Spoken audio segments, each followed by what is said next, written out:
حفل میلاد مصطفیٰ صلی اللہ علیہ وآلہ وسلم کے تسلسل کے اعتبار سے آج کا موضوع انتہائی اہمیت کا حامل ہے۔ جیسا کہ آپ مسلسل 42 سالوں سے ذکر ولادت مصطفیٰ صلی اللہ علیہ وآلہ وسلم کر رہے ہیں، ذکر آمد مصطفیٰ صلی اللہ علیہ وآلہ وسلم ہو رہا ہے، اور جو ہی بالخصوص ماہ ربیع الاول قریب آتا ہے، پوری دنیا میں محبوب علیہ السلام کی آمد کا چرچا ہوتا ہے، تو لوگوں کے ذہن میں سوال پیدا ہوتا ہے کہ سب سے پہلے ذکر آمد مصطفیٰ صلی اللہ علیہ وآلہ وسلم کس نے کیا؟ تو آج کی اس نشست سے آپ یہ نکتہ سمجھ کے جائیں گے کہ سب سے پہلے ذکر آمد مصطفیٰ اس دنیا میں بسنے والوں نے نہیں کیا، سب سے پہلے ذکر آمد مصطفیٰ ہم انسانوں نے نہیں کیا، سب سے پہلے ذکر آمد مصطفیٰ مخلوقات میں سے کسی مخلوق نے نہیں کیا، بلکہ سب سے پہلے ذکر آمد مصطفیٰ خود رب کائنات نے کیا ہے۔ دلیل قرآن مجید فرقان حمید کی دے رہا ہوں، یہ سورہ آل عمران آیہ مبارکہ نمبر 81۔ رب کائنات نے میثاق ارواح انبیاء کا ذکر کیا، اللہ رب العزت نے ارواح انبیاء کا میثاق کا تذکرہ قرآن مجید میں کیا۔ میرے اللہ نے فرمایا وَإِذْ أَخَذَ اللَّهُ مِيثَاقَ النَّبِيِّينَ، اے محبوب یاد کرے وہ لمحہ جب ہم نے ارواح انبیاء سے پختہ وعدہ لیا۔ گویا اللہ رب العزت ارواح انبیاء کے میثاق کی طرف اشارہ دے رہا ہے کہ جب ارواح انبیاء کو جمع کیا گیا، اللہ رب العزت نے ارواح انبیاء سے خطاب کیا، اور رب کائنات کا موضوع کیا تھا؟ وَإِذْ أَخَذَ اللَّهُ مِيثَاقَ النَّبِيِّينَ لَمَا آتَيْتُكُم مِّن کِتَابٍ وَحِکْمَةٍ، اے ارواح انبیاء آپ سے ایک وعدہ لیا جاتا ہے کہ آپ کو نبوت دی جائے گی، رسالت دی جائے گی، حکمت دی جائے گی، دنیا میں مقام دیا جائے گا، دنیا میں رفعت عطا کی جائے گی، لیکن تم سب کے بعد ثم جاءکم رسول مصدق، پھر تم سب کے بعد ولادت مصطفیٰ ہوگی۔ ہائے ہائے،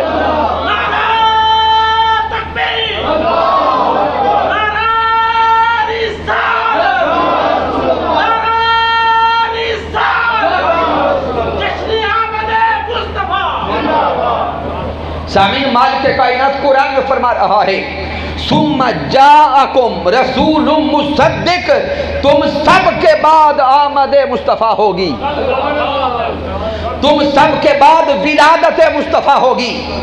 اب وعدہ کرتے جاؤ جب میرے محبوب کی آمد ہو جائے، میرے محبوب کی ولادت ہو جائے، میرا محبوب نبوت کا اعلان فرما دے ثم جاءکم رسول مصدق لما معکم لتؤمنن بہ ولا تنصرن، اے ارواح انبیاء یہاں وعدہ کر کے جاؤ جب تمہارے بعد میرا حبیب آ جائے، اگر تم دنیا میں بستے ہو تم پہ لازم ہے کہ اپنے کلمہ کو چھوڑ دینا، اپنی شریعت کو چھوڑ دینا، اپنے پیغام کو چھوڑ دینا، اپنے نظام کو چھوڑ دینا، وعدہ کر کے جاؤ پھر کلمہ بھی میرے مصطفیٰ کا ہوگا، پھر شریعت بھی میرے مصطفیٰ کی ہوگی، پھر پیغام بھی میرے مصطفیٰ کا ہوگا، پھر نظام بھی میرے مصطفیٰ کا ہوگا، اور پھر امت بھی محمد مصطفیٰ کی ہوگی۔ تو سامعین محترم، اس پوری آیہ مبارکہ پر گفتگو کرنا آج مقصود نہیں ہے.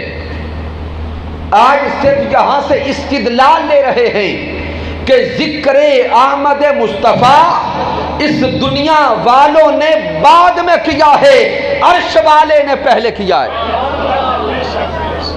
ذکر آمد مصطفیٰ دنیا والوں نے بعد میں کیا ہے، عرش والے نے پہلے کیا ہے. اس لیے ماہ ربیع الاول میں جھوم کر، عشق و مستی میں ڈوب کر ذکر آمد مصطفیٰ کرتے رہا کرو. اگر کوئی پوچھے کیوں کرتے ہو، اسے کہیں ہم اس لیے کرتے ہیں کہ ہمارے رب نے کیا ہے. پھر سامعین محترم، اللہ رب العزت نے ارواح انبیاء سے جب یہ وعدہ لے لیا، اٹھائیے تفسیر ابن عباس کو. حضرت علی شیر خدا رضی اللہ تعالی عنہ بیان کرتے ہیں، حضرت امام جعفر الصادق رضی اللہ تعالی عنہ بیان کرتے ہیں، جب اللہ رب العزت نے ارواح انبیاء سے وعدہ لے لیا، ارواح انبیاء پختہ وعدہ کر چکے، تو اب نور مصطفیٰ صلی اللہ علیہ وآلہ وسلم کو حکم دیا گیا کہ اے محبوب کے نور اب ارواح انبیاء کو ڈھانپ لو. تو ارواح انبیاء پہ ایک نور چمکا، اس نور نے ارواح انبیاء کو ڈھانپ لیا. ارواح انبیاء رب کی بارگاہ میں سوال کرتی ہیں، اے مولا یہ نور کیسا ہے، اے مولا یہ نور کیسا ہے. تو رب کائنات ارشاد فرماتا ہے یہ اسی میرے محبوب محمد مصطفیٰ کا نور ہے جس پہ ایمان لانے کا بھی وعدہ کر چکے ہو. تو سامعین، یہاں قرآن مجید فرقان حمید سے سب سے پہلے یہ نقطہ واضح ہو گیا کہ یہ جو ذکر آمد مصطفیٰ، ذکر ولادت مصطفیٰ اور ذکر بعثت مصطفیٰ آج ہم کر رہے ہیں، ہم سنت خدا ادا کر رہے ہیں. اب اس سے آگے چلیں، اس آیہ کریمہ پہ غور کریں جو رب کائنات نے فرمایا لَتُؤْمِنُنَّ بِهِ وَلَا تَنْصُرُنَّ، کہ جب میرا حبیب تشریف لے آئے تو پھر ایمان بھی میرے محبوب پہ لانا اور مدد بھی میرے مصطفیٰ کی کرنا. تو سامعین، ایمان تو ارواح انبیاء اسی وقت لے آئی تھی. ایمان نبوت مصطفیٰ صلی اللہ علیہ وآلہ وسلم پر جمیع انبیاء لے آئے تھے. اب میں آپ کی توجہ چاہوں گا اگلے کلمہ پر، لَتُؤْمِنُنَّ بِهِ وَلَا تَنْصُرُنَّ. اللہ فرماتا ہے کہ ایمان بھی لانا، مدد بھی کرنا. اور یہ پڑھے لکھے لوگوں کے لیے جملہ دے رہا ہوں، وَلَا تَنْصُرُنَّ، یہ جو لام ہے لا تنصرن، یہ لام تاکید ہے. یہ کیا ہے؟ یہ لام تاکید ہے. گویا رب کائنات تاکید کے ساتھ زور دے کر ارواح انبیاء کو حکم دے رہا ہے کہ میرے محبوب کی مدد فرمانا. تو اب ذہن میں ایک سوال پیدا ہوتا ہے کہ کیا انبیاء کرام نے محبوب علیہ السلام کی مدد کی یا نہ کی؟ چونکہ اللہ رب العزت کا حکم بھی ہے اور ارواح انبیاء کا وعدہ بھی ہے. تو کیا اب انبیاء کرام نے محبوب علیہ السلام کی مدد فرمائی یا نہ فرمائی؟ تو سامعین محترم، جب اللہ کا حکم ہے، انبیاء کا وعدہ ہے، تو انبیاء کرام نے تاجدار کائنات صلی اللہ علیہ وآلہ وسلم کی مدد کی. لیکن ذہن میں ایک سوال پیدا ہوگا، یہ ایک علمی بات آپ عزم کر جائیں، اس کے بعد ساری گفتگو بالکل آسان ہو جائے گی. ذہن میں ایک سوال پیدا ہوتا ہے کہ انبیاء کرام نے محبوب علیہ السلام کی مدد کب کی اور کیسے کی؟ اگر کوئی کہے کہ جب آقا علیہ السلام اس دنیا میں تشریف لے آئے آقا کی ظاہری ولادت ہو چکی تب مدد کی. یہ جملے سمجھیے گا. اگر کوئی کہے کہ ولادت مصطفیٰ صلی اللہ علیہ وآلہ وسلم کے بعد مدد کی، تو جب میرے آقا کی اس دنیا میں ولادت ہوئی تو سب انبیاء اس وقت کہاں تھے؟ سارے انبیاء اس وقت اپنی اپنی قبور میں تھے. حضرت آدم علیہ السلام اپنے مزار اقدس میں تھے. حضرت ابراہیم علیہ السلام اپنے مزار اقدس میں تھے. حضرت یعقوب علیہ السلام اپنے مزار میں تھے. یوسف علیہ السلام اپنے مزار میں تھے. ارے اگر کوئی کہے کہ سب انبیاء نے محبوب کی مدد محبوب کی ظاہری ولادت کے بعد کی ہے، تو اس وقت سب انبیاء اپنے اپنے مزارات میں تھے. تو پھر بھی ہمارا عقیدہ واضح ہوتا ہے کہ انبیاء ہوں، اولیاء ہوں، اتقیاء ہوں، وہ اپنی قبروں میں رہ کر بھی مدد کر سکتے ہیں. یعنی اگر کوئی کہے کہ جب آقا کی ولادت ہوئی تب مدد کی، اس وقت سب انبیاء اپنی اپنی بولے قبور میں تھے. تو اگر عقیدہ یہ بنایا جائے کہ آقا کی ولادت ظاہری کے بعد مدد کی تو سب انبیاء قبور میں تھے، پھر واضح ہوگا کہ اولیاء، اتقیاء، صلحاء، زاہدین، عابدین، شاہدین اور انبیاء اپنی قبروں میں رہ کر بھی مدد کر سکتے ہیں. اور اگر کوئی کہے نہیں میں دوسری طرف آتا ہوں کہ جب انبیاء خود اس دنیا میں زندہ تھے تو اپنی اپنی حیات ظاہری میں مدد کرتے گئے. اگر کوئی کہے کہ بھئی ہر نبی اپنی اپنی حیات ظاہری میں بولے مدد کرتے گئے، تو پھر سوال پیدا ہوگا جب سارے نبی اپنی اپنی حیات ظاہری میں مدد کر رہے تھے، اس وقت میرے مصطفیٰ کہاں تھے؟ ابھی آقا کی ولادت ظاہری تو نہیں ہوئی، اور جس کی مدد کرنی ہے لازم ہے کہ وہ ہو. جس کی مدد کی جانی ہے لازم ہے کہ وہ ہو. اگر عقیدہ یہ بنایا جائے کہ ہر نبی اپنی اپنی حیات ظاہری میں محبوب کی مدد کر کے گیا، تو پھر یہ سوچنا ہوگا پھر اس لمحے میرے حبیب کہاں تھے، میرے مصطفیٰ کہاں تھے. تو پھر یہ عقیدہ واضح ہوگا کہ جب ہر نبی حضرت آدم علیہ السلام، حضرت نوح علیہ السلام، حضرت شیس علیہ السلام، ابراہیم علیہ السلام، اسماعیل علیہ السلام، جمیع انبیاء محبوب کی مدد فرما رہے تھے، ابھی آقا کی ولادت اس دنیا میں تو نہ ہوئی تھی، لیکن مصطفیٰ اس سے پہلے بھی تھے. میرے مصطفیٰ اس سے پہلے بھی تھے. ارے اس آیہ کریمہ پر عقیدہ بنانے والے، تو عقیدہ وہاں سے بنائے یا یہاں سے بنائے، جدھر سے بھی سوچے گا عقیدہ اہل سنت ثابت ہو جائے گا. تو اب اس سے اگلے سوال کی طرف آئے کہ وہ انبیاء کرام جو اپنی اپنی حیات ظاہری میں محبوب کی مدد کرتے گئے، اب وہ محبوب کی مدد کیا تھی؟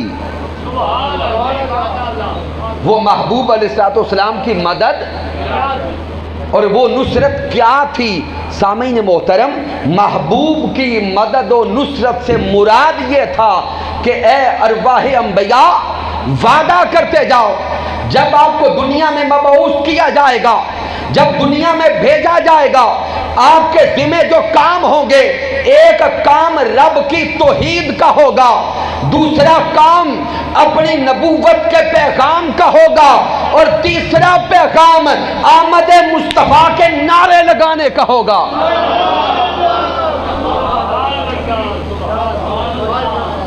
اس لیے سامعین محترم اٹھائیے تاریخ کو، اٹھائیے احادیث نبوی کے ذخیروں کو اور انبیاء کرام کے قصص کا مطالعہ کریں. ہر نبی اپنے اپنے زمانے میں میلاد مصطفیٰ کی محفل سجا کے گیا ہے، ہر نبی نے میلاد مصطفیٰ کی محفل سجائی ہے۔ اب یہاں پہ میں دلیل کے طور پہ چند چیزیں عرض کرتا ہوں کہ جب حضرت آدم علیہ السلام اس دنیا میں تشریف لائے، حضرت آدم علیہ السلام کی طرف رب کی بارگاہ سے جو پہلا کلام آیا، رب کی بارگاہ سے جو آدم علیہ السلام کی طرف پہلا پیغام آیا، اس پیغام میں بھی ذکر آمد مصطفیٰ تھا۔ الخصائص الکبریٰ کا مطالعہ کریں، امام طبرانی کو پڑھیں، حضور شیخ الاسلام ڈاکٹر محمد طاہر القادری مدث اللہ علیہ کی کتاب عقیدہ ختم نبوت کا مطالعہ کریں۔ جب حضرت آدم علیہ السلام اس دنیا میں تشریف لائے، اللہ رب العزت نے آدم علیہ السلام کو سرندیب کے علاقہ میں اتارا۔ آدم علیہ السلام جب دنیا میں تشریف لائے تو پوری دنیا میں جہاں تک نگاہ گئی دائیں بائیں دیکھا تو کوئی اور انسان نظر نہیں آیا۔ لما نزل آدم بالہند، آدم علیہ السلام اتر آئے، کوئی اور انسان نظر نہیں آتا تو میرے آقا فرماتے وَاسْتَوْحَشَا، آدم علیہ السلام کو بشری تقاضوں کے تحت اکیلے پن کی وجہ سے وحشت ہوئی۔ جب اللہ رب العزت نے آدم علیہ السلام کی یہ کیفیت دیکھی تو حضرت جبرائیل علیہ السلام کو اللہ رب العزت نے زمین پہ اتارا۔ جبرائیل علیہ السلام زمین پہ آئے انسانی صورت میں، اور حضرت آدم علیہ السلام کے تھوڑا فاصلے پہ کھڑے ہو کے آذان کہنا شروع کر دی۔ حضرت آدم علیہ السلام سے تھوڑا فاصلے پہ کھڑے ہوئے جہاں سے آواز جا سکے تو آذان کہنا شروع کی، اللہ اکبر اللہ اکبر، اشہد ان لا الہ الا اللہ، دو بار کلمات ہے جو آذان ہوتی ہے، اشہد ان محمد رسول اللہ۔ حضرت آدم علیہ السلام کو جہاں سے آواز آئی اس طرف چل پڑے۔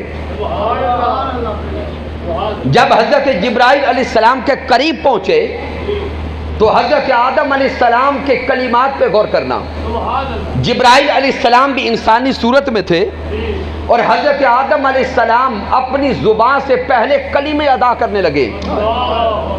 اب یہاں پہ ایک لطیف راز دینے لگا ہوں، اس زمین پہ آنے والا پہلا انسان کون ہے؟ پیچھے تک سارے بولے، حضرت آدم علیہ السلام۔ حضرت آدم علیہ السلام زمین پہ آنے والے پہلے انسان، پہلا انسان زمین پہ آ کر پہلی بار لب کھولنے لگا ہے۔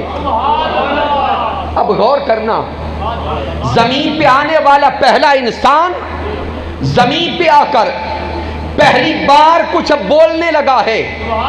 اب سوچئے گا کہ اس زمین پہ آنے والا پہلا انسان زمین پہ آ کر جب پہلی بار زبان کھولتا ہے تو اس کی زبان سے پہلا نام کون سا نکلتا ہے؟ آدم علیہ السلام قریب گئے جبرائیل علیہ السلام کے، پہلی بار زبان کھولنے لگے، لب رولنے لگے، پہلی بار زبان کو حرکت دینے لگے۔ ارے پہلا لفظ جو آپ کی زبان سے نکلنے لگا وہ سوچئے گا، حضرت آدم علیہ السلام جبرائیل علیہ السلام سے سوال کرتے ہیں من محمد، آئے ہائے من محمد۔ تو حضرت آدم علیہ السلام کی زبان اقدس پر اس زمین میں آ کر جو پہلا کلمہ جاری ہوتا ہے وہ پہلا وظیفہ اسم محمد کا ہے، وہ پہلا وظیفہ اسم محمد صلی اللہ علیہ وسلم کا ہے۔ سوال کرتے ہیں من محمد، یہ محمد کون ہے؟ جبرائیل علیہ السلام سے سوال کرتے ہیں کہ یہ محمد کون ہے؟ سامعین محترم، میں اسی حدیث مبارکہ کی شروحات کی طرف نہیں جاتا، موضوع پہ رہتا ہوں۔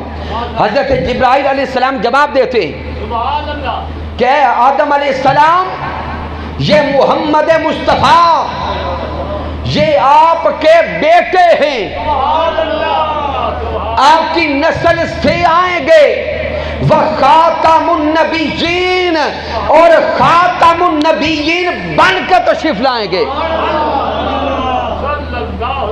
تو سامعین محترم، یہ پہلا پیغام ہے اللہ کا پہلے نبی کی طرف۔ اس کے موضوعات کو سمجھیں گے۔ حضرت آدم علیہ السلام کی طرف جو اللہ کا پہلا پیغام آیا، اس کا موضوع ایک تو آمد مصطفیٰ تھا اور دوسرا موضوع عقیدہ ختم نبوت تھا۔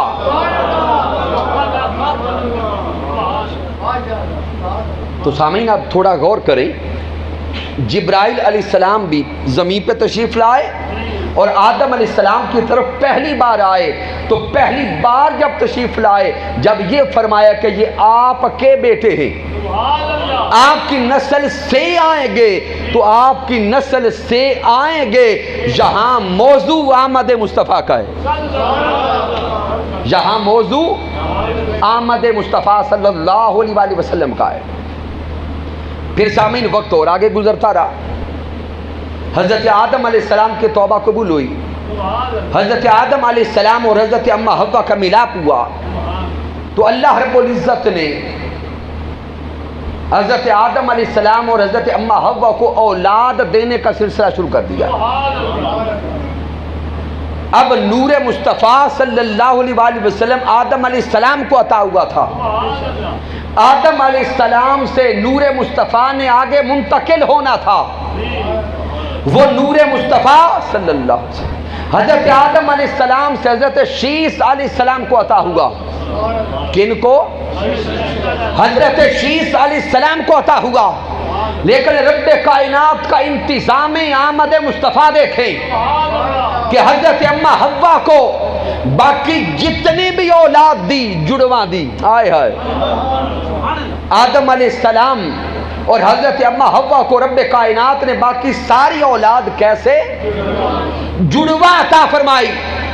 جب نور مصطفیٰ آگے منتقل کرنا تھا، جب نور حبیب آگے منتقل کرنا تھا، تو حضرت شیس علیہ السلام کو چنا گیا، حضرت اماں حوا کو باقی ساری اولاد جڑواں عطا کی گئی۔ جب ولادت شیس علیہ السلام کا وقت آیا، شیس علیہ السلام کو رب کائنات نے منفرد بھیجا، اکیلے بھیجا۔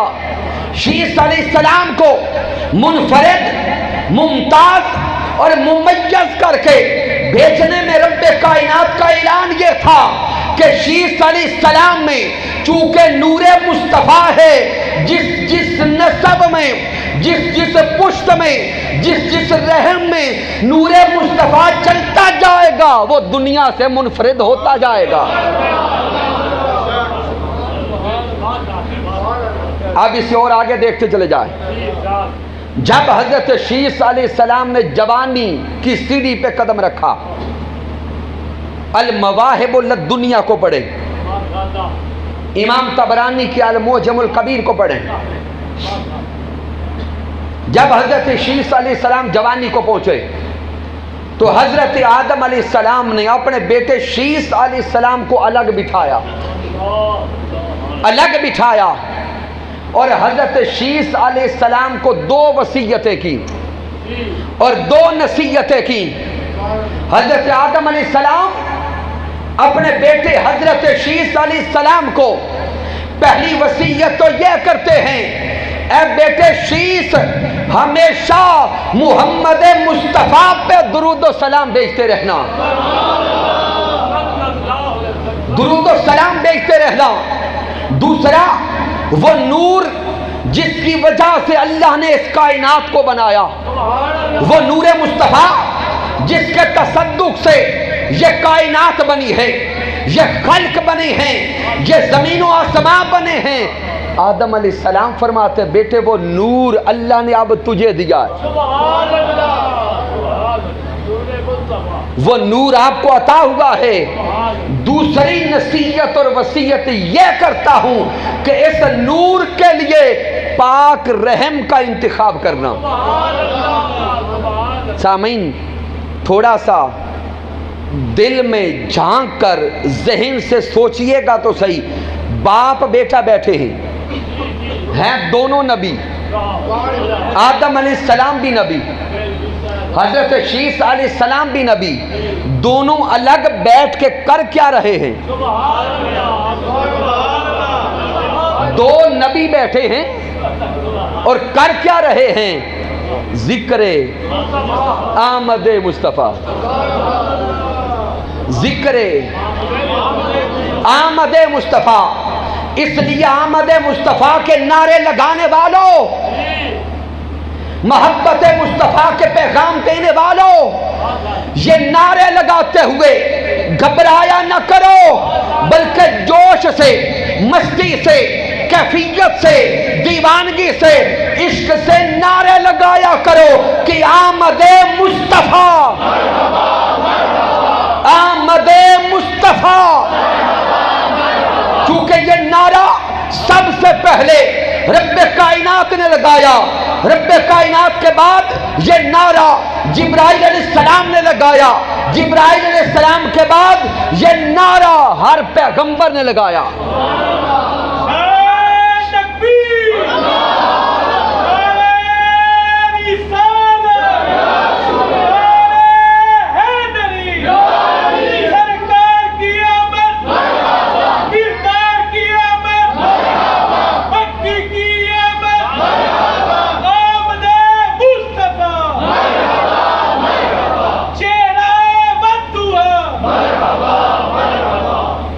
پھر سامعین محترم اس سے آگے چلیں، میں نے عرض کر دیا کہ ہر نبی، ہر پیغمبر، ہر رسول اپنے اپنے زمانے میں محافل میلاد مصطفیٰ سے جاتا رہا۔ اب حضرت ابراہیم علیہ السلام کو دیکھیں، جد الانبیاء حضرت ابراہیم علیہ السلام، یہ سورۃ البقرہ کی آیات مبارکہ نمبر 128، 29، 30 کا مطالعہ کرتے جائیں۔ جب حضرت ابراہیم علیہ السلام نے اللہ کا گھر تعمیر کیا، خانہ کعبہ کی تعمیر مکمل ہو گئی، اب رب کائنات نے ابراہیم علیہ السلام سے فرمایا ہوگا، ابراہیم تو نے میرا گھر بنایا ہے، اب مانگ مزدوری کیا مانگتا ہے؟ آئے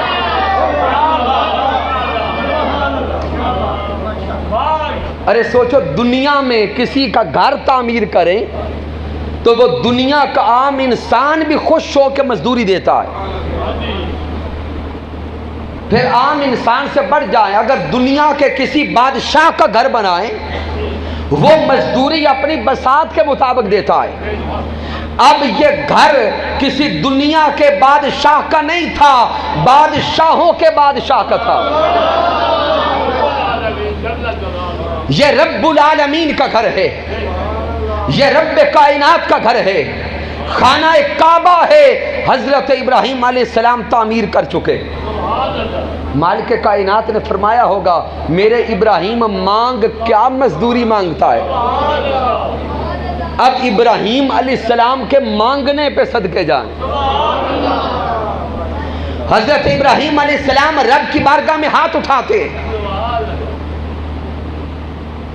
رب کائنات کی بارگاہ میں التجائیں کرتے، گریہ ازاری کرتے۔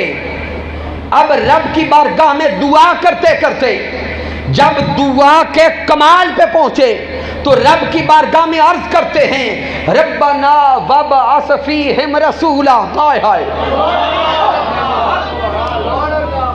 ربنا وابعث فیہم رسولا منہم یتلو علیہم آیاتک ویعلمہم الکتاب والحکمہ وَيُزَكِّيهِمْ إِنَّكَ أَنْتَ الْعَزِيزُ الْحَكِيمُ۔ حضرت ابراہیم علیہ السلام رب سے ہم کلام ہیں، مالک کائنات کی بارگاہ میں عرض کرتے ہیں، اے مولا اگر میرا گھر بنانے سے تو راضی ہوتا ہے، یہ مزدوری کرنے سے تو خوش ہوتا ہے، تو مولا اگر کچھ عطا کرنا چاہتا ہے تو مجھے نبی آخر الزمان، حبیب انبیاء، جمیع سید الانبیاء، سید الانبیاء، سید الانبیاء، مجھے اپنا حبیب محمد مصطفیٰ عطا کر دے۔ ربنا وابعث فیہم رسولا، ربنا وابعث فیہم رسولا۔ حضرت ابراہیم علیہ السلام رب کی بارگاہ میں التجا کرتے ہیں، مولا مجھے اپنا حبیب دے دے، مجھے اپنا محبوب عطا کر۔ اے مولا اگر تو راضی ہو گیا ہے تو تجھ سے تیرا مصطفیٰ مانگتا ہوں، اس لیے کہ کل یوم قیامت ہوگا، یوم قیامت مجھے جب پکارا جائے تو محمد مصطفیٰ کا دادا کہا جائے۔ تو ابراہیم علیہ السلام نے رب کائنات سے ولادت مصطفیٰ کی دعا مانگی۔ تو سامعین اب یہاں پر بھی تھوڑا ذہن کی کھڑکیاں کھول کے سوچیں تو صحیح، جب ابراہیم علیہ السلام یہ عرض کر رہے تھے ربنا وابعث فیہم رسول، تو یہ کیا عرض کر رہے تھے؟ مولا تیرے حبیب کی آمد ہوگی، وہ حبیب مجھے دے دے۔ تو یہ دعائے میلاد مصطفیٰ ہے، یہ دعائے میلاد مصطفیٰ صلی اللہ علیہ وآلہ وسلم ہے۔ یہیں پہ تھوڑا آگے چلیں، حضرت ابراہیم علیہ السلام نے جس پتھر پہ کھڑے ہو کے دعا مانگی، جس پتھر پر کھڑے ہو کے دعا مانگی، وہ پتھر نرم ہو گیا، نرم ہو گیا۔ حضرت ابراہیم علیہ السلام کے قدم اس میں ثبت ہو گئے، قدموں کے نشان پڑ گئے۔ اب تھوڑا توجہ کریں، غور کریں، سوچتے رہیں کہ حضرت ابراہیم علیہ السلام کے قدموں والا وہ پتھر مقام ابراہیم آج بھی حرم کعبہ میں ہے۔ کون کون زیارت کر کے آیا ہے؟ اللہ سلامت رکھے۔ مقام ابراہیم آج بھی حرم کعبہ میں سجا ہے۔ لیکن سامعین محترم تھوڑا سا یہاں سوچنے کا مقام ہے کہ آقا علیہ السلام تو حرم کعبہ سے پتھر مٹانے آئے تھے، جو رب کائنات نے فرمایا کہ محبوب علیہ السلام کی بعثت کا مقصد کیا ہے؟ لِیُظْہِرَہُ عَلَى الدِّینِ کُلِّہ، یہ دین غالب آ جائے اور حرم کو بتوں سے پاک کر دیا جائے۔ جب مکہ فتح ہوا تو حرم کعبہ کو بتوں سے پاک کر دیا گیا، سارے پتھر اٹھا کر نیست و نابود کر دیے گئے، لیکن یہ ایک پتھر وہاں پہ سجا دیا گیا۔ ذہن سوچتا ہے کہ محبوب علیہ السلام تو حرم کو پتھروں سے پاک کرنے آئے تھے، صاف کرنے آئے تھے، پھر یہ ایک پتھر وہاں پہ سجا کیوں ہے؟ اور پھر سجا بھی شان و شوکت سے ہے۔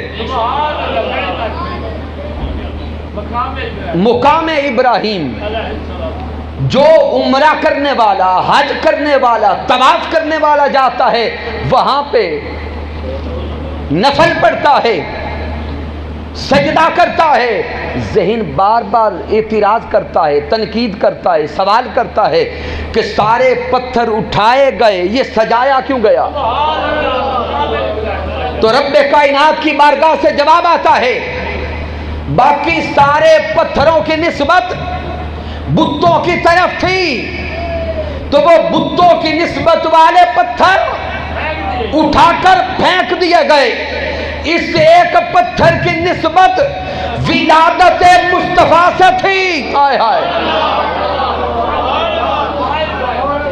اس پتھر کی نسبت آمد مصطفیٰ سے تھی، باقی سارے پتھر اٹھا کے پھینکے گئے، میلاد مصطفیٰ کی دعا کا پتھر حرم میں سجایا گیا۔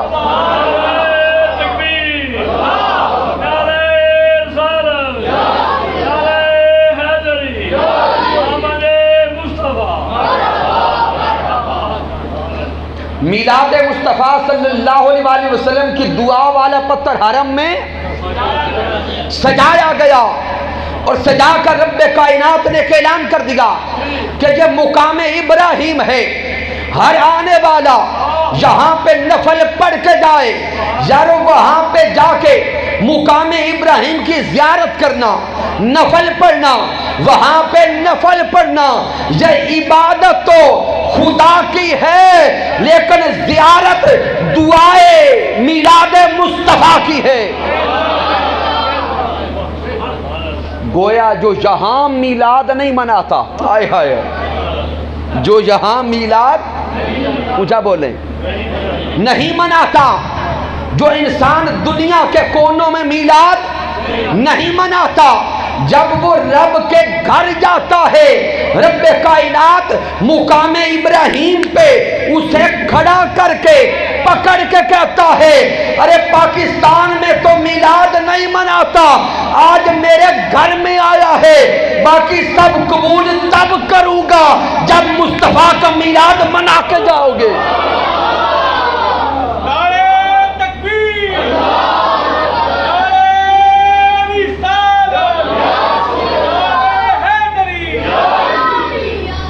سامعین محترم، مجھے وقت 9:30 کا بتایا گیا ہے، میں گفتگو کو سمیٹنے کی کوشش کرتا ہوں۔ یہ تو حضرت ابراہیم علیہ السلام کا ولادت مصطفیٰ صلی اللہ علیہ وسلم کا ذکر کرنا تھا اور دعا کرنا تھا۔ پھر اس سے اور آگے چلیں، حضرت موسیٰ علیہ السلام کے دور میں آئے۔ حضرت موسیٰ علیہ السلام کا دور ہے، اور حضرت موسیٰ علیہ السلام رب کی بارگاہ میں التجا کرتے۔ امام ابو نعیم اس روایت کو نقل کرتے ہیں، حضرت ابو ہریرہ رضی اللہ تعالیٰ عنہ راوی ہیں کہ حضرت موسیٰ علیہ السلام رب کی بارگاہ میں التجا کرتے ہیں، اے مالک کائنات، میں نے تورات میں ایک ایسی قوم کا ذکر پڑھا ہے جو مستجاب الدعوات ہوگی۔ موسیٰ علیہ السلام عرض کرتے ہیں، مولا میں نے ایسی قوم کا ذکر پڑھا ہے جس کی دعائیں تو قبول کرتا ہوگا۔ آگے التجا کرتے ہیں، مولا وہ امت مجھے دے دے، وہ قوم مجھے دے دے، وہ لوگ مجھے دے دے۔ تو رب کائنات فرماتا ہے، اے موسیٰ، جس امت کا ذکر تو نے پڑھا ہے وہ میں اپنے حبیب محمد مصطفیٰ کو دے چکا، وہ میں اپنے محبوب محمد مصطفیٰ صلی اللہ علیہ وسلم کو عطا کر چکا۔ تو گویا تو رات میں بھی ذکر آمد مصطفیٰ ہے۔ پھر اس سے اور آگے چلیں، یہ واقعہ بھی حلیات الاولیاء میں موجود ہے اور دیگر ائمہ نے بیان کیا۔ امام جلال الدین السیوطی رحمت اللہ تعالی علیہ بیان کرتے ہیں، مشہور روایت ہے کہ ایک شخص بنی اسرائیل کا، حضرت موسیٰ علیہ السلام کے دور کا، 200 سال کم و بیش اللہ کی نافرمانی کرتا رہا۔ کتنا عرصہ؟ 200 سال نافرمانی کرتا رہا۔ وہ فوت ہو گیا، گھر والوں نے، محلے والوں نے اٹھا کے اسے کوڑا کرکٹ پہ پھینک دیا۔ اللہ رب العزت نے حضرت موسیٰ علیہ السلام کو وحی فرمائی کہ موسیٰ، میرا بندہ فوت ہو گیا ہے، توجہ کرنا، میرا بندہ فوت ہو گیا ہے، اس کے محلے والوں نے اٹھا کے پھینک دیا ہے، آپ کی ذمہ داری لگاتا ہوں، جائیں اس کے کفن دفن کا اہتمام کریں۔ جزاک اللہ۔ حضرت موسیٰ علیہ السلام چل پڑے، وہاں پہنچے تو میت پڑی تھی، اٹھایا،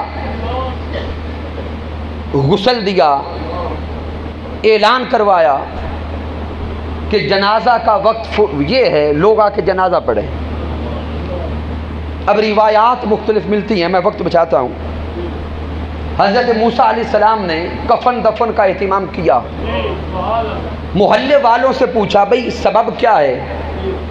تم نے اٹھا کے پھینک دیا تھا اللہ نے اس کے غسل کفن دفن کے لیے میری ذمہ داری لگا دی. اور کوئی عام پیغمبر نہیں، پیغمبر تو عام ہوتا ہی نہیں ہے، لیکن پیغمبروں میں بھی لاڈل کلیم اللہ. تو حضرت موسیٰ علیہ السلام رب کی بارگاہ میں بعد میں عرض کرتے مولا، محلے والے کہتے کہ وہ گناہگار ہے، سیاہکار ہے، خطاکار ہے، اور تو ادھر میری طرف وحی کرتا ہے کہ جا کے اس کے غسل کا، کفن کا، دفن کا اہتمام کر. مولا ماجرا کیا ہے؟ اب راز سنیے گا.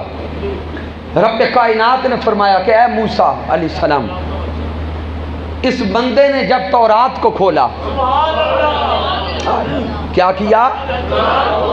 میری کتاب تورات کو کھولا، اس میں میرے حبیب کے نام کو دیکھا. جب اس کے سامنے میرے محبوب کا نام نامی، اسم گرامی محمد مصطفیٰ احمد مجتبیٰ، اس کے سامنے نام احمد آیا، اس نے بڑے ادب سے، محبت سے، چاہت سے، عشق سے میرے حبیب کے نام کو چوما تھا. محبوب کے نام کو چومنے کا میں نے صلہ دیا ہے، محلے والوں نے اٹھا کے پھینکا تھا، میرے کلیم نے جا کے اس کے کفن کا اہتمام کیا ہے.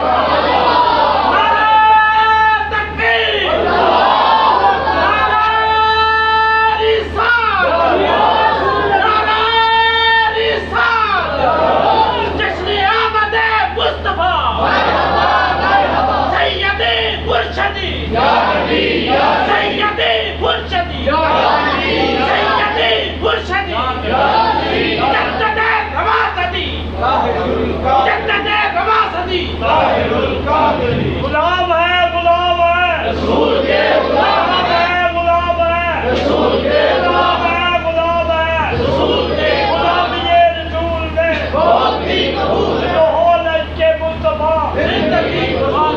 تو سامعین محترم، تسلسل کے ساتھ جو نقطہ ہم سمجھ رہے ہیں کہ میلاد مصطفیٰ صلی اللہ علیہ وآلہ وسلم کی محافل آج فقط ہم نہیں سجا رہے، ہر نبی اپنے اپنے دور میں میلاد مصطفیٰ کی محفل سجا کے گئے. پھر حضرت موسیٰ علیہ السلام کے بعد حضرت عیسیٰ علیہ السلام کے زمانہ کو دیکھیں. میں وقت بچاتے ہوئے قرآن مجید کی آیت کا اشارہ دینے لگا ہوں. سورۃ الصف کو پڑھے. جب حضرت عیسیٰ علیہ السلام اپنے امتیوں کو بٹھا کر آمد مصطفیٰ کا پیغام دیتے ہیں، میلاد مصطفیٰ کا پیغام دیتے ہیں، اور پیغام دیتے ہوئے عیسیٰ علیہ السلام فرماتے ہوں گے اے جمی میرے امتیوں، میرا کلمہ پڑھنے والوں، مجھ سے محبت کرنے والوں، سنو میں جانے والا ہوں. وَمُبَشِّرًا بِرَسُولٍ يَأْتِي مِن بَعْدِهِ اسْمُهُ أَحْمَدُ، میرے جانے کا وقت قریب آنے والا ہے، میرے بعد نبی آخر الزمان حضرت محمد مصطفیٰ کی آمد ہوگی. جب مصطفیٰ تشریف لے آئیں پھر کلمہ بھی مصطفیٰ کا پڑھنا، غلامی بھی محبوب کی کرنا. وَمُبَشِّرًا بِرَسُولٍ يَأْتِي مِن بَعْدِهِ اسْمُهُ أَحْمَدُ. تو حضرت عیسیٰ علیہ السلام بھی آمد مصطفیٰ کا نعرہ لگاتے ہوئے گئے. پھر آپ سامعین دو اور روایات کا اشارہ دیتا ہوں. حضرت سلمان فارسی رضی اللہ تعالیٰ عنہ کے ایمان لانے کا واقعہ دیکھیں. حضرت سلمان فارسی رضی اللہ تعالیٰ عنہ آپ کو بچپن سے علماء کی صحبت ملی تھی. جس طبقہ میں بھی رہے، چونکہ وقت کم ہے اس لیے واقعہ کی طرف نہیں آتا، جہاں جہاں بھی رہے حق کی تلاش میں رہے، جہاں جہاں بھی رہے محبوب کو تلاش کرتے رہے. کبھی راہب کی صحبت ہے، کبھی اہل کتاب اعلیٰ علماء کی صحبت ہے، وہ اہل کتاب علماء حضرت سلمان فارسی کو بتاتے گئے کہ نبی آخر الزمان کی آمد ہوگی۔ تو حضرت سلمان فارسی کا واقعہ بھی یہی بتاتا ہے کہ پچھلی ساری کتابوں میں آمد مصطفیٰ کا چرچا موجود تھا۔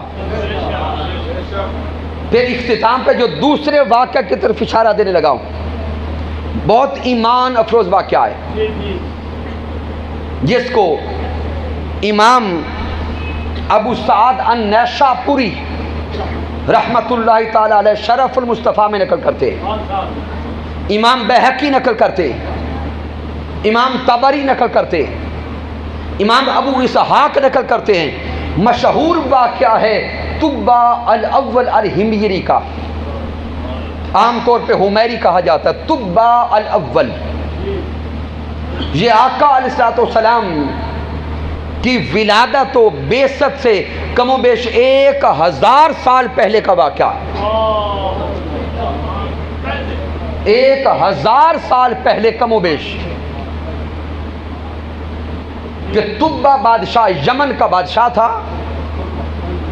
اس نے ارادہ کیا کہ میں پوری دنیا فتح کروں گا، لاکھوں سپاہی لے کر نکلا دنیا فتح کرنے کے لیے،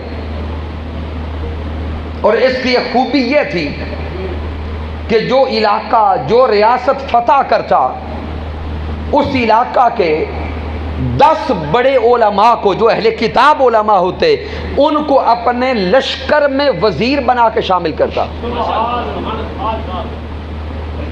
اب یہ دنیا فتح کرتا کرتا کرتا مکہ المعظمہ پہنچا۔ کہاں؟ مکہ المعظمہ۔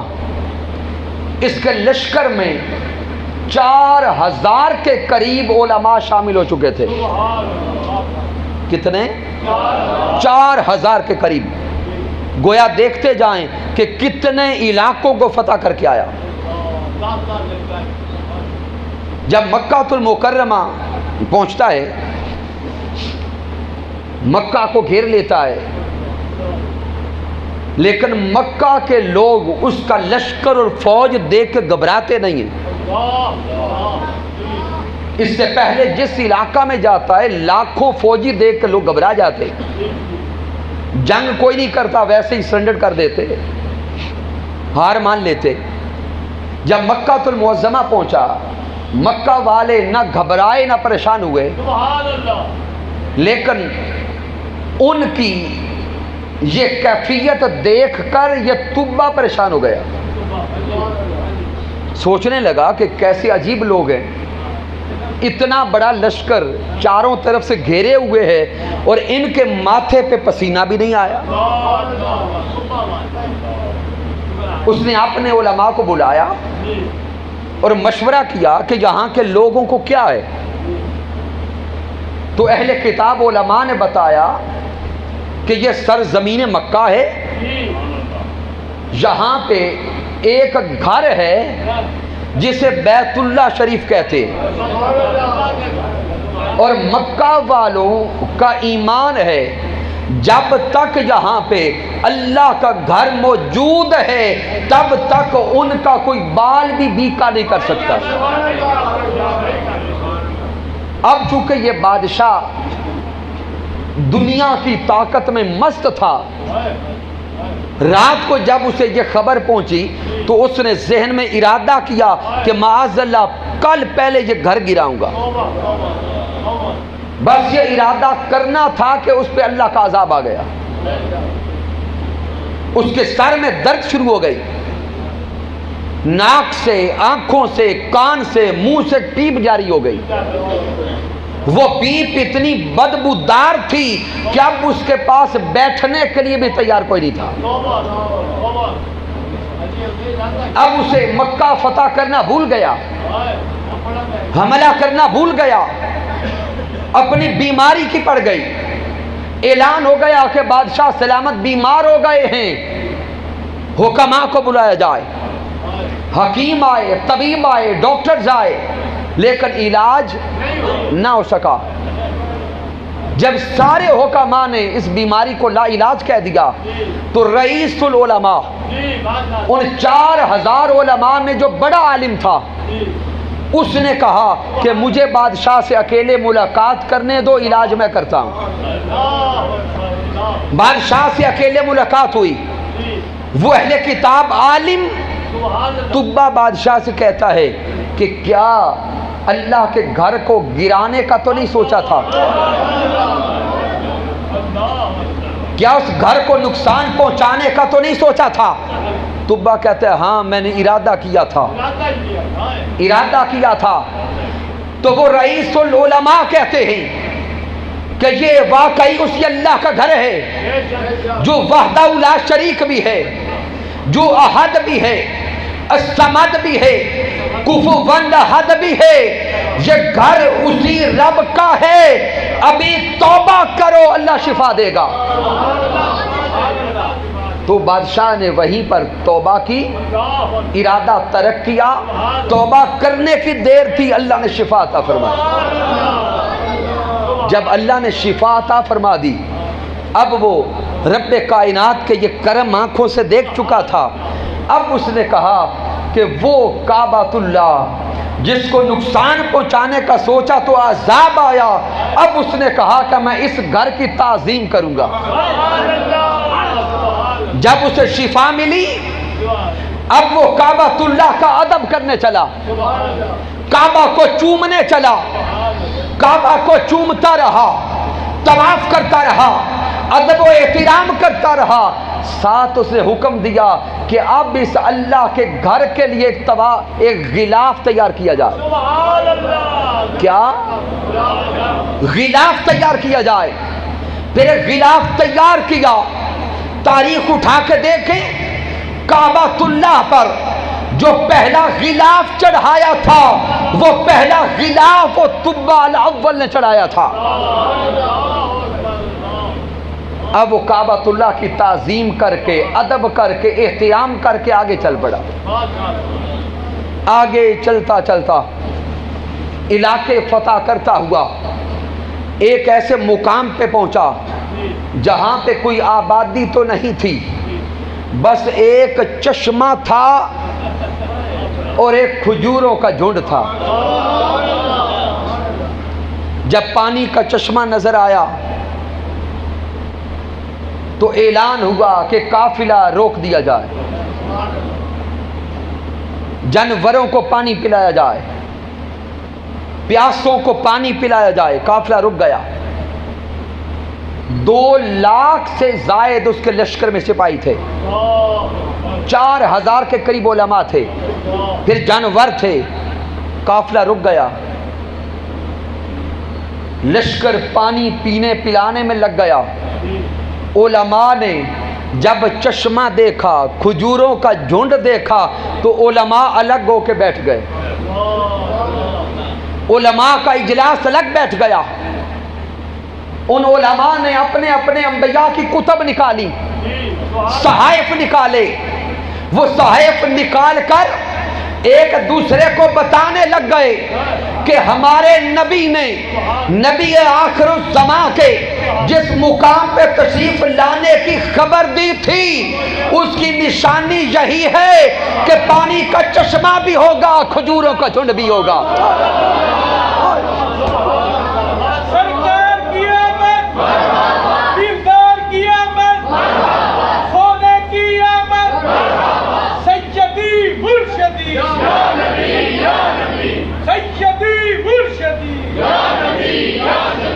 پہنچ گئے کہ یہی وہ مقام ہے جہاں پہ نبی آخر الزمان، حبیب کبریا، احمد مجتبی، محمد مصطفیٰ تشریف لائیں گے۔ اب وہ کہنے لگے کہ ہمارا نصیب ہمیں یہاں لایا ہے، ہمارا مقدر ہمیں یہاں لایا ہے۔ اب اگر کل بادشاہ لشکر آگے چلانے کا حکم دیتا ہے، ہم علماء کٹ جائیں گے، مر جائیں گے، لیکن آگے نہیں جائیں گے۔ اگلا دن آیا، بادشاہ نے جب دیکھا کہ پانی سے سب سیر ہو چکے ہیں، بادشاہ نے کہا لشکر چلایا جائے، علماء نے کہا تم جاؤ ہم نہیں جاتے، ہم مر جائیں گے تو ہماری قبریں یہاں بنا دینا، ہم مر گئے تو ہماری قبریں یہاں بنا دینا، اگر سر کی ان آنکھوں سے دیدار مصطفیٰ نہ بھی کر سکے تو جب محبوب آئیں گے یہاں پہ چلیں گے تو محبوب کے قدموں کے نیچے تو آئیں گے۔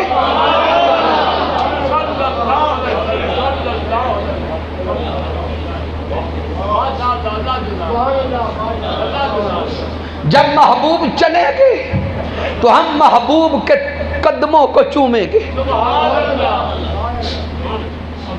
تمام علماء نے آگے بڑھنے سے انکار کر دیا۔ اب بادشاہ حیران ہوا کہ علماء کو اچانک کیا ہو گیا۔ اس نے کہا کہ علماء سے ملاقات کروائی جائے۔ جب ملاقات ہوئی تو علماء نے بتایا وہ کعبۃ اللہ جس کو نقصان پہنچانے کا سوچا تو عذاب اترا، اس کعبہ کو عزت، اس کعبہ کو احترام جس ہستی کی نسبت سے ملا ہے وہ ہستی محمد مصطفیٰ کی ہے، اور یہ وہ مقام ہے جہاں محمد مصطفیٰ نے آنا ہے۔ آئے ہائے، جب بادشاہ نے محبوب کا نام سنا تو بادشاہ کے دل میں بھی عشق اتر آیا، محبت اتر آئی۔ بادشاہ کہتا ہے کہ اگر ایسا ہے تو میں بھی 1 سال پورا رک کے اس محبوب کا انتظار کروں گا، انتظار کروں گا۔ اب سامعین قافلہ رک گیا اور اس قافلے میں 2 لاکھ کے قریب سپاہی ہیں، 4000 کے قریب علماء ہیں، پھر اسی طرح جو جو علاقے فتح کرتا گیا وہاں سے لونڈیوں کو ساتھ لیا، عورتوں کو ساتھ لیا، لاکھوں کا قافلہ ہے۔ اب سامعین محترم اگلے میرے جملوں پہ غور کرنا، جو 2 لاکھ سے زائد سپاہی تھے، لڑنے والے تھے، لڑنے والوں کا کام کیا ہے؟ لڑنا۔ جب کم از کم 1 سال کے لیے لڑائی ختم کر دی گئی، 1 سال کے لیے اعلان ہو گیا کہ یہاں رک جاؤ، تو سامعین وہ 2 لاکھ سے زائد لوگوں نے پوچھا نہیں ہوگا کہ کیوں رکیں؟ غور کریں، جہاں آج میڈیا کا دور ہے، فاسٹ ترین دور ہے، اس کے باوجود حکومتی سطح سے جو کوئی اعلان ہوتا ہے ہر کوئی پوچھتا ہے کہ ہوا کیا ہے، پوچھتا ہے کہ نہیں؟ وہ دور تو اس سے کئی دور ہے۔ تو جب بادشاہ نے اعلان کیا ہوگا کہ رک جاؤ 1 سال کے لیے تو ہر کسی نے پوچھا نہیں ہوگا کیوں رکے؟ بولے، اگر پوچھا ہوگا تو جواب کیا ملا ہوگا؟ اس جواب کے جملوں کو دل میں اتاریں۔ ہر کسی نے سوال کیا ہوگا قافلہ کیوں رکا ہے، اور ہر کسی کو جواب ملا ہوگا انتظار آمد مصطفیٰ ہے۔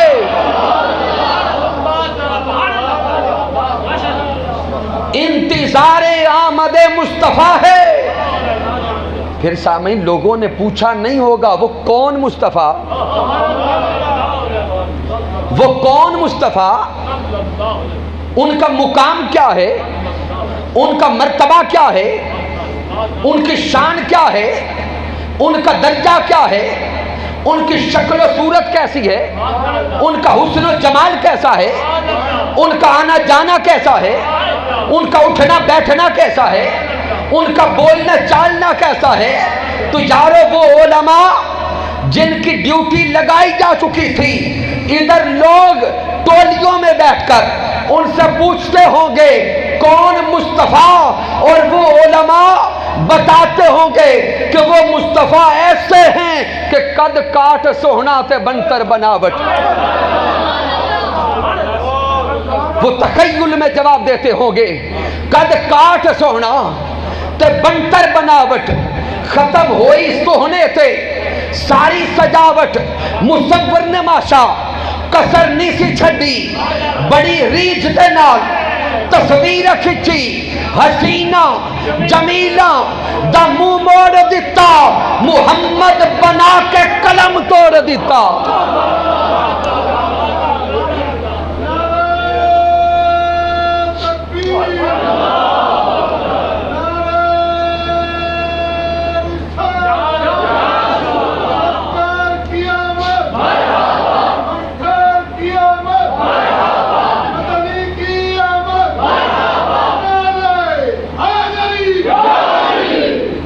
تو سامعین محترم، ایک سال کے لیے وہاں پہ محافل میلاد مصطفیٰ ہوتی رہی، ہر روز محفل میلاد مصطفیٰ صحیح تھی۔ پھر سامعین، ان کو کیا خبر تھی کہ آنے والا حبیب تو ابھی 1000 سال کے بعد آئے گا، لیکن عاشقی دیکھے، یہ ہے بن دیکھے عشق مصطفیٰ، بن دیکھے عشق مصطفیٰ۔ اگر تفصیل سے کسی نے سننا ہے تو حضور داتا صاحب کے عرس پر میرے شیخ حضور شیخ الاسلام کا خطاب ہے، موضوع ہے بن دیکھے عشق مصطفیٰ، وہ بھی سن لیں۔ لیکن میں آخری جملوں کی طرف آتا ہوں۔ سال پورا گزر گیا، آقا تشریف نہیں لائے، اب وہ بادشاہ طبہ نکلا دنیا فتح کرنے تھا، لیکن دل کی دنیا فتح کروا چکا تھا، اب بک چکا تھا۔ سال گزر گیا، اب جب آگے چلنے لگا تو اس نے کہا کہ ان 4000 علماء سے اعلیٰ درجے کے 400 علماء کو چنا جائے۔ ان 400 علماء کو چنا گیا، 400 گھر تعمیر کروائے گئے، اور اس دور کا ایک اعلیٰ درجے کا گھر بنوایا، اعلیٰ قسم کا بنگلہ تیار کروایا اس دور کے تقاضوں کے مطابق۔ جب وہ 400 علماء کے گھر بن گئے اور وہ اعلیٰ سب سے عظیم گھر بھی تیار ہو گیا، ان 400 علماء کی شادیوں کا اہتمام کیا، اور شادیاں کر کے محلہ سجا کر وہ آقا کے نام کا گھر بنا کر جب آگے جانے لگا تو محبوب کے نام ایک خط لکھتا ہے، آیا محبوب کے نام ایک خط لکھتا ہے، اس خط کے الفاظ کو سنیں اور دیوانگی میں مچلتے جائیں۔ وہ طبہ اپنے حبیب کے نام خط لکھتا ہے، کہتا ہے کہ اما بعد یا محمد صلی اللہ علیہ وسلم، اما بعد یا محمد انی آمنت بکا، اے محبوب میں نے آپ کو دیکھا نہیں پر آپ پہ ایمان لایا ہوں۔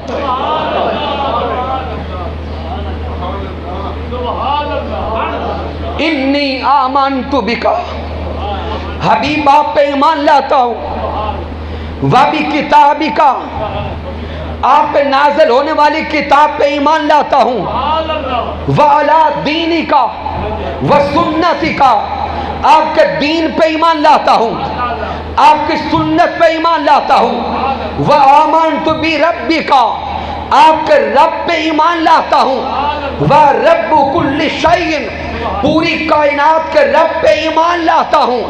اگلے الفاظ میں کمال کرتا ہے کہ محبوب میرا ایمان قبول کیجئے گا، اور کل یوم قیامت جب اپنی امت کی شفاعت کریں تو اپنی امت کی شفاعت کرتے ہوئے مجھ حقیر طبہ کو بھی یاد کیجئے گا۔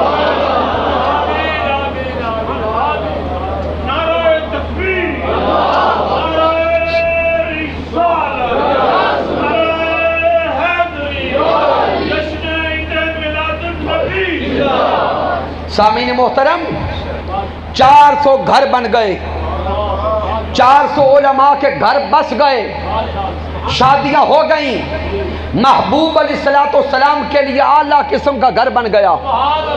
یہ خط رئیس العلماء کے ہاتھوں میں دیا، اور ساتھ رو کے جاتے ہوئے کہنے لگا کہ اگر آپ کی زندگی میں میرے حبیب آ جائیں تو میرا خط دینا، میرا یہ گھر تحفہ دینا، اور دے کے عرض کرنا حضور آپ کا غلام آپ کو یاد کرتا تھا، حضور آپ کا غلام آپ کو یاد کر کے ترستا تھا، حضور آپ کا غلام آپ کو یاد کر کے تڑپتا تھا، حضور آپ کا غلام آپ کو یاد کر کے دن رات روتا تھا. آگے چلا گیا، وقت گزرتا گیا، زمانے بیتتے گئے. آقا علیہ السلام کی ولادت مکہ المکرمہ میں ہوئی. کم و بیش 53 سال کی عمر مبارک میں میرے آقا نے مدینہ ہجرت فرمائی. جب آقا مدینہ ہجرت فرماتے ہیں، مدینہ والوں نے اپنے اپنے گھروں کو سجایا. ہر کسی نے اپنی بساط کے مطابق اپنی اپنی کلی کو سجایا. ہر کسی نے اپنے اپنے گھر میں چراغاں کیا، روشنی کی. اور جب آقا تشریف لائے، دف بجا کر مدینہ کی بچیوں نے حبیب کا استقبال کیا. طلع البدر علینا، طلع البدر علینا، طلع البدر علینا من ثنیات الوداع وجب الشکر علینا ما دعا للہ داعی. جب آقا مدینہ تشریف لائے، ہر گھر میں جشن تھا، ہر گھر میں خوشی تھی، ہر گھر میں سما تھا. آقا پہنچے تو ہر کوئی کہتا، سنا ہے آپ ہر عاشق کے گھر تشریف لاتے ہیں، سنا ہے آپ ہر عاشق کے گھر تشریف لاتے ہیں، میرے گھر میں بھی ہو جائے. یا رسول اللہ، میرے آقا نے فرمایا کہ فیصلہ میں نہیں کرتا، یہ فیصلہ میری اونٹنی کرے گی، فیصلہ میری اونٹنی کرے گی. میرے آقا نے اونٹنی کی نکیل چھوڑ دی، اونٹنی چل پڑی. میرے آقا اونٹنی پہ سوار، اونٹنی مدینہ کی گلیوں میں چل رہی ہے اور مدینہ والے پیچھے پیچھے محبوب کے چل رہے ہیں. کبھی صدائیں یا رسول اللہ کی ہیں، کبھی صدائیں یا محمد کی ہیں، کبھی صدائیں الصلاۃ والسلام علیکہ یا رسول اللہ کی ہیں، کبھی صدائیں طلع البدر علینا کی ہیں. سامعین، لوگ سوال کرتے ہیں کہ جلوس میلاد مصطفیٰ کیوں نکالتے ہو؟ لوگ سوال کرتے ہیں کہ جلوس آمد مصطفیٰ کیوں نکالتے ہو؟ ارے ہم سے سوال نہ کرو، وہ مدینہ والوں کو دیکھو، آقا آگے جا رہے ہیں، مدینہ والے جلوس بنا کے پیچھے جا رہے ہیں. اونٹنی چل رہی ہے، ہر کوئی کہتا ہے مولا اونٹنی میرے دروازے پہ بٹھا دے. لیکن اونٹنی چلتی چلتی حضرت ابو ایوب انصاری رضی اللہ تعالیٰ عنہ کے دروازے پہ بیٹھ گئی. لیکن سامعین، آخری الفاظ دل پہ لکھتے جائیں، وہ گھر حضرت ابو ایوب انصاری کا نہیں تھا، وہ گھر حقیقتاً میرے مصطفیٰ کا اپنا تھا. وہ گھر سونے آقا کا اپنا تھا، اور وہ گھر وہی تھا جو طباء نے محبوب کے لیے تعمیر کروا کے تحفہ رکھا تھا. تو میرے آقا علیہ السلام ہجرت فرما کے کسی کے گھر میں نہیں گئے، اپنے گھر میں گئے. اور حضرت ابو ایوب انصاری رضی اللہ تعالی عنہ اس وقت اس گھر کے رکھوالے تھے. تو سامعین محترم، پوری کی پوری گفتگو کا جو خلاصہ سمجھ آتا ہے کہ یہ آمد مصطفیٰ کے نعرے لگانا، میلاد مصطفیٰ کی محافل سجانا اور ذکر آمد مصطفیٰ کرنا، یہ صرف آج ہمارا کام نہیں ہے، یہ سب سے پہلے اللہ نے کیا. اللہ کے بعد فرشتوں نے اور حضرت جبرائیل علیہ السلام نے کیا، فرشتوں کے بعد جمیع انبیاء نے کیا اور انبیاء کی امتوں نے کیا. اس لیے یہ محافل میلاد سجانا یہ سنت خدا بھی ہے، یہ سنت ملائکہ بھی ہے اور سنت انبیاء بھی ہے۔ اس لیے دل کھول کر ان محافل میں شریک ہوا کریں، تشریف لایا کریں، محافل کو سجایا کریں۔ اور کل کی بزم میں جس اسکالر کا خطاب ہونے جا رہا ہے وہ ایک عظیم اسکالر ہیں، انٹرنیشنل شخصیت کے مالک ہیں، عظیم گفتگو کرنے والے، عظیم استاذ کے عظیم شاگرد محترم علامہ محمد اعجاز ملک صاحب تشریف لانے والے ہیں۔ جلد تشریف لائیں، ان کا خطاب سنیں، انشاءاللہ تعالی ایمان بھی تازہ ہوگا، روحانیت بھی نصیب ہوگی اور عمل کی دولت بھی نصیب ہوگی۔ کی محمد سے وفا تو نے تو ہم تیرے ہیں، یہ جہاں چیز ہے کیا لوح و قلم تیرے ہیں۔ میں نے جو کچھ بیان کیا اگر اس میں کچھ کمی ہے، کوئی کجی ہے، کوئی غلطی ہے تو مجھ ناچیز کی طرف سے ہے، رب کائنات معاف فرما دے۔ اگر اس میں کوئی اچھائی اور کمال ہے تو اللہ کی عزت کی قسم میرا کوئی کمال نہیں، یہ میرے اللہ کا کرم ہے، آقا علیہ السلام کی رحمت ہے، اور میرے قائد، میرے مربی، میرے استاذ حضور شیخ الاسلام ڈاکٹر محمد طاہر القادری مدہ ذلہ والی کی صحبت کا فیضان ہے۔ وما علینا الا البلاغ المبین۔